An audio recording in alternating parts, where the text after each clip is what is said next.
হজের ফজিলত। ফজিলতের ক্ষেত্রে আমরা 12টা অংশে আলোচনা করব।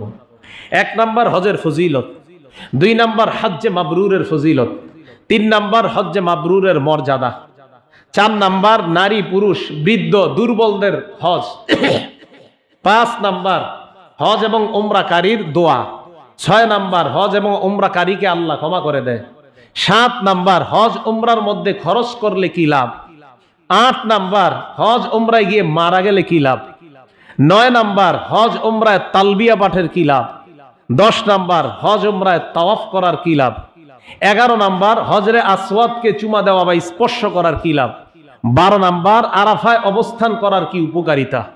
এই 12টা বিষয়ে আমরা ফজিলত বর্ণনা করব।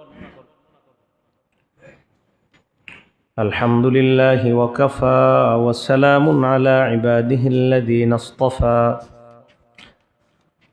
আম্মা বা'দ।